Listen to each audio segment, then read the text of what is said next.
Today in this video we will learn about derivations of resistance through series and parallel connection.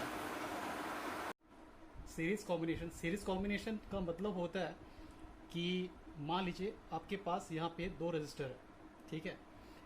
हमारा एक point इस register का ये point है और दूसरा एक रजिस्टर का ये पॉइंट है और ये पॉइंट है। ये रजिस्टर R1 है और ये रजिस्टर R2 है। जब सेकेंड रजिस्टर का और फर्स्ट रजिस्टर का, दोनों रजिस्टर का जो कनेक्शन है सिंगल पॉइंट पर अगर रहता है तो हम बोल सकते हैं उस कंडीशन में ये दोनों सीरीज में। अगर हम इसी तरह से सिमिलरली यहाँ पे कोई रजिस्टर लगा देते हैं तो यहाँ पे मान लेते हैं वो रजिस्टर है R3। अब देखिए ये R3 का रजिस्टर और ये R2 का रजिस्टर, ये दोनों कनेक्टेड है इस पॉइंट पे। दैट मीन्स ये कॉमन पॉइंट हो गया, तो हम बोल सकते हैं कि R2 R3 के साथ सीरीज कॉम्बिनेशन में। तो इस तरह से ये तीनों रजिस्टर सीरीज कॉम्बिनेशन में।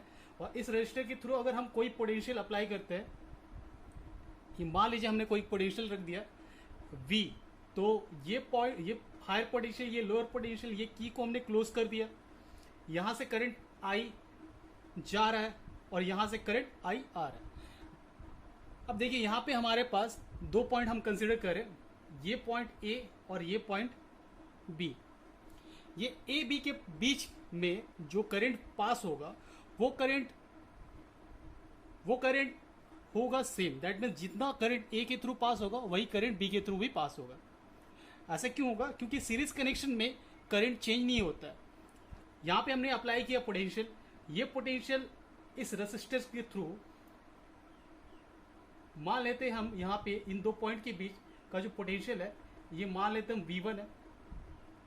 इन दो पॉइंट के बीच का पोटेंशियल ये हम मान लेते हैं V2 है और इन दो पॉइंट के बीच का पोटेंशियल हम मान लेते हैं V3 है। V1, V2, V3, this all are potential across this register R1, R2, R3। क्योंकि यहाँ पे पोटेंशियल ड्रॉप होगा, इस रेसिस्टेंस के अक्रॉस भी पोटेंशियल ड्रॉप होगा, इस रेसिस्टेंस और ये सारे रेसिस्टेंस के अक्रॉस पोटेंशियल ड्रॉप होगा, बट करंट ये सेम रहेगा। तो आगे हम यहाँ पे लिख सकते हैं, हमें पता है ओम्स लॉ क्या कहता है। ओम्स लॉ कहता है कि V जो होता है ये इक्वल होता है IR, that mean potential that would be equal to current through the end of the conductor and resistance. तो यहां से ये रेसिस्टेंस को अगर हम बोल रहे हैं ये नेट रेजिस्टेंस है, तो ये नेट रेजिस्टेंस होगा इनके बराबर V1 plus V2 plus V3। इस V1 के अक्रॉस यहां पे क्या करंट होगा?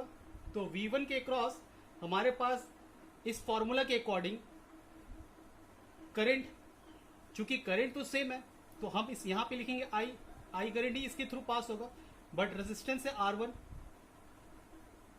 और V2 के सिमिलरली V2 के अक्रॉस हम लिख सकते हैं और सिमिलरली V3 के अक्रॉस भी लिख सकते हैं, V3 equal to I R3। सो हम यहाँ पे लिख सकते हैं V equal to V1 V2 plus V3। तो V का वैल्यू हमारे पास है I R, V1 का वैल्यू है I R1, similarly I R2 plus I R3। यहाँ पे ये सारे वैल्यूज है, ये V1 V2 और V3 इसकी वैल्यूज है। आगे हम यहाँ पे नेक्स्ट I कॉमन कर सकते हैं, देन हम लिख सकते हैं R equal to R1 plus R2 plus R3। हम इस R को बोल सकते हैं इक्विवेलेंट रेजिस्टेंस। ये हमारा नेक्स्ट डेरिवेशन है पैरेलल कॉम्बिनेशन का। हमारे पास यहाँ पे पैरेलल कॉम्बिनेशन में तीन रेजिस्टेंस है R1, R2, R3। ये हमारा पोटेंशियल हमने अप्लाई किया इस सर्किट के across, and A and B are two points जो रेजिस्टेंस के अक्रॉस रखा हुआ है। अब हम यहाँ पे जो करंट पास होगा I, ये करंट यहाँ पे इक्वली डिवाइड होगा। मान लेते हैं यहाँ पे I1 इस बीच वाले सर्किट पे, I2 और इस ब्रांच पे I3, ये डिवाइड हुआ। सिमिलरली यहाँ से ये कंबाइन होंगे और यहाँ पे बनेंगे I। सो हम यहाँ पे बोल सकते हैं कि A और B के अक्रॉस जो पोटेंशियल है, मतलब इस दो पॉइंट के बीच का जो पोटेंशियल है ये V होगा। मतलब यहाँ पे पोटेंशियल चेंज नहीं होगा। According to Ohm's law I equal to V by R। So potential जो है यहाँ पे A से B तक ये सेम है। Only R is changing and I is changing. So I1 के लिए हम लिख सकते हैं V R1. सिमिलरली I2 के लिए लिख सकते हैं V R2 एंड I3 के लिए लिख सकते हैं V R3. सो यहाँ पे नेट I ये होगा I1 plus I2 plus I3 के बराबर. सो आगे यहाँ से हम लिख सकते हैं I का वैल्यू हमारे पास क्या है V R और I1 का वैल्यू कितना है V R1 plus I2 value V R2 plus value of R3 is V R3. सो यहाँ से हम V को कॉमन लेंगे, हमारे पास बचता है I1 प्लस ये. So R equivalent that would be equal to R1 plus R2 plus R3.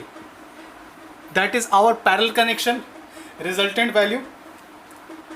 सो ये रहा हमारा डेरिवेशन पैरेलल कॉम्बिनेशन का.